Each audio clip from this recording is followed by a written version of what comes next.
just thinking about this journey we are taking together. This is not a so easy journey with lots of bumps and, mountain range path and ravine. Sometimes it has a big cliff, danger for falling off. But the good news is we have a medicine. We have a medicine for that. We have antidote for all of this. Those great masters of the past provided us. In my personal journey, something happens in life, right? And then whenever that happens, I come back to this. I take this medicine, Dharma medicine. When you get sick, then after you take medicine, then slowly recovering, then appreciate more for the health, no? Something like that. One of the medicine I always come back to take again, and also as a supplement to keep myself energized, keep myself healthy and authentic, actually, is this I call it topology of realization, sometimes translated as the graduate path or the stages of the path, stages of realization, I call it. Path means realization, because each places we stop by, those are objects to be realized. In Tibetan tradition, so beautiful, laid out from the beginning of the journey all the way to the, you can say, end of the journey. It's very important for us who are practicing, especially in Vajrayana. Sometimes it's come back again to really authentic humility and authentic renunciation. What does that mean to each of us? It's not in a conceptual level, but how does that apply to my life at this moment? What does that mean? And humility, of course, inner serenity, calmness, and loving kindness and compassion. And also, the most importantly, this authentic aspiration for waking up for the sake of all sentient beings. So if we have that, then all this bumpy road and even failure, or you might feel failure, or the suffering, pain we face, that become the part of the journey and give us so much energy. Whatever we accomplish or we practice, if it's not for the sake of all sentient beings, it's not worth doing. If not worth engaging. Yeah.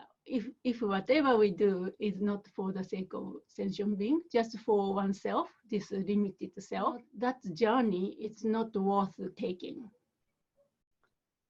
So that means on this journey, even we face suffering or pain or difficulty, challenges come, right?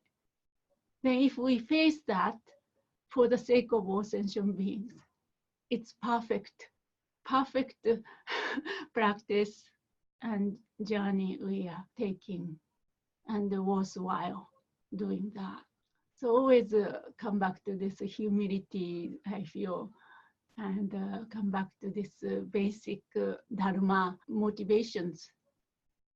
There's one line in the Buddha's word, this is not my word. Buddha said, the sign of not practicing the Dharma is not having renounced this life. Of course, what that means, renounce this worldly concern. So each of us have to ask or reflect on our life, this worldly concern. Am I really still swung by between, gain and loss, or pleasure and pain, or praise and blame? Am I still, doing this yo-yo things, this some so-called samsara or the worldly concern? We are still trapped by that. What all these great masters are saying, that's the beginning of the Dharma. So as long as you are still caught by that and then not realizing, Of course, we get caught. Sometimes we forget about that and habitual patterns come back.